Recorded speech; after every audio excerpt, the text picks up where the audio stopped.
আজকে আমি নবম শ্রেণীর তৃতীয় সপ্তাহের ইসলামিক ইতিহাসের প্রথম অ্যাসাইনমেন্টের উত্তর নিয়ে হাজির হয়েছি। দাখিল নবম শ্রেণী সহ সকল শ্রেণীর অ্যাসাইনমেন্টের উত্তর পেতে আমাদের এই চ্যানেলটি সাবস্ক্রাইব করে রাখো। চলো শুরু করি। প্রশ্নে বলা আছে যে বেদুইনদের সাংস্কৃতিক সম্পদ হিসেবে কাব্যনীতি একটি মূল্যায়ন। এটা প্রশ্ন আছে ইসলামের ইতিহাসের। চলো শুরু করি অ্যাসাইনমেন্টের উত্তর পর্বে।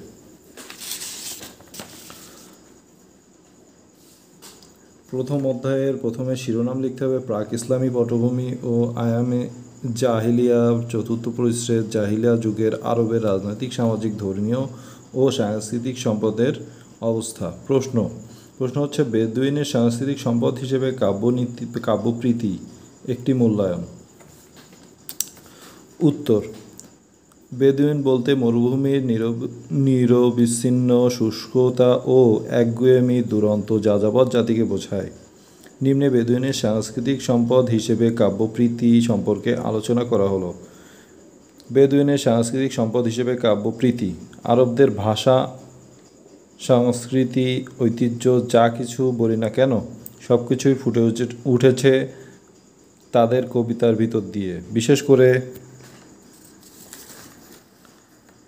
প্রাচীন আরবরা কবিতা ছাড়া আর কিছু রচনা করতে জানতো না, করেনি। এমনকি কবিতা ছাড়া প্রবন্ধ, নিবন্ধ বা গদ্য রচনা করা যায় সে ধারণাই তখনকার আরবদের ছিল না।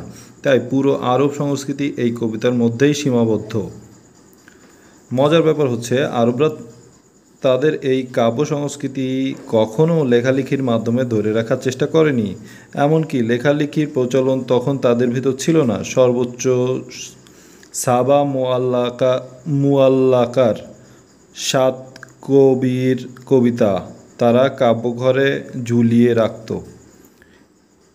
এটুকুই বলে দেয় প্রাচীন আরবের কাব্যচর্চার ক্ষেত্রটি ছিল খুবই সমৃদ্ধ, শক্তিশালী, কিন্তু লেখালেখির মাধ্যমটি ছিল খুবই দুর্বল।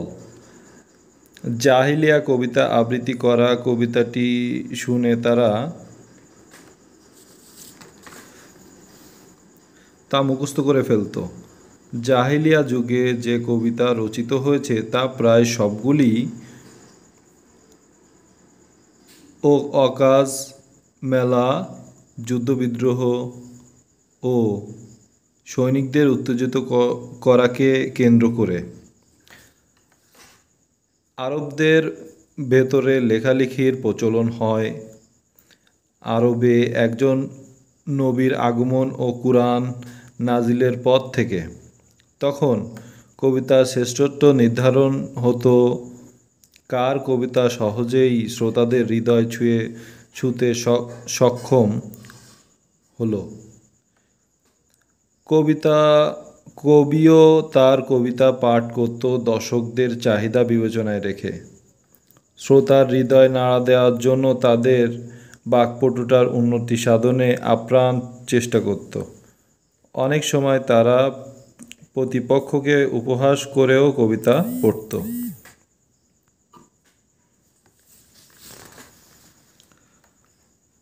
ইসলাম পূর্ব সময়ে গান আর কবিতা একটিকে আরেকটির সঙ্গে অঙ্গ হিসেবে বিবেচনা করা হতো। ইসলামের পূর্ব সময়ে গান আর কবিতা একটিকে আরেকটির অঙ্গ হিসেবে বিবেচনা করা হতো। তখন লেখার প্রচলন ছিল না। মৌখিক কাব্য চর্চাকে মাধ্যম করে আরবরা তাদের কবিতাকে প্রজন্মের পর প্রজন্মের কাছে পৌঁছে দিতে সক্ষম হয়েছে। কাব্য প্রতিযোগিতায় প্রথম স্থান অধিকারী কবিকে বৎসরের সেরা কবি হিসেবে ঘোষণা করা হতো। আর বেদুইনদের মধ্যে লেখালেখি চালু হলে সর্বোত্তম কবিতাগুলো মিশরের লিনেন কাপড়ের স্বর্ণাক্ষরে কাবাঘরের দেয়ালে লটকিয়ে দেওয়া হতো। আর এটাকে ইতিহাসে সব-এ মুআল্লাকা হিসেবে অভিহিত করা হতো। যাদের কবিতা স্বর্ণাক্ষরে লেখা হয়েছে তারা হলো ইমরুল কায়েস, আমর ইবনে কুলসুম, লা লা লাবিদ ইবনে ববি আ, আনতারা ইবনে সাদাদ, তাবাফা ইবনে আবদ, হারিস ইবনে হিল্লিজা, জুহাইর ইবনে আরি, সুলমা। এদের মধ্যে সবচেয়ে অসাধারণ প্রতিভাশালী ছিলেন ইমরুল কায়েস। তিনি শ্রেষ্ঠ কবির মর্যাদায় ভূষিত হয়েছিলেন। ইউরোপীয় সমালোচক তার উৎকৃষ্ট শব্দচয়ন, সাবলীল বচন শৈলী, চমকপ্রদ কাব্য স্বাচ্ছন্দ্য লহরীতে মুগ্ধ হয়ে তাকে আরবদের শেক্সপিয়ার বলে অভিহিত করেছেন। বস্তুত প্রাক ইসলামী যুগের আরবদের কাব্যের প্রতি ছিল বিশেষ অনুরাগ। কাব্য প্রতিভা ছিল তাদের জন্মগত বৈশিষ্ট্য। তারা প্রখর স্মৃতিশক্তির অধিকারী ছিল। যুগ যুগ ধরে তারা তাদের পুরুষদের নাম, বংশ ও গৌরব বিভিন্ন ঘটনা স্মৃতিপটে রক্ষা করত। এমনকি তারা নিজেদের উট ঘোড়ার বংশ তাদের স্মৃতিপটে স্মরণ রাখতে পারত।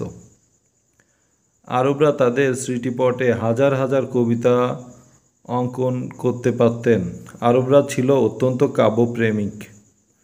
কাব্যের প্রতি এত গভীর অনুরাগ ছিল যে তৎকালীন আরবের যুবতীরা সুদর্শন যুবকের প্রস্তাব গ্রহণ করত না যদি সে কবি বা উত্তম ঘোড়সওয়ার না হতো।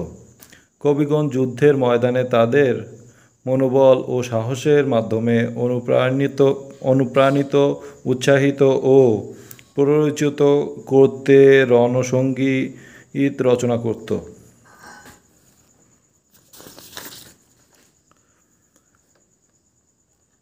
তাছাড়াও নিজ গোত্রের বীরত্ব, সাহস, যশ, গৌরব বর্ণনা করাই গোত্রীয় কবিদের প্রধান কর্তব্য।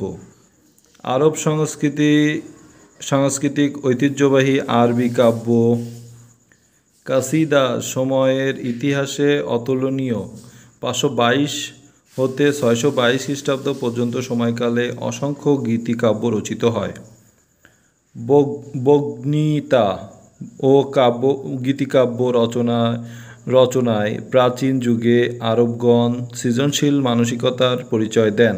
অন্যদিকে তাদের অসৎ গুণগুলো কবিতার ছন্দে লিপিবদ্ধ করেছেন, যথা মদ্যপান, উচ্ছৃঙ্খল জীবনযাপন, জুয়ো, লুটতরাজ, হত্যা, গুম, অহংকার ইত্যাদি।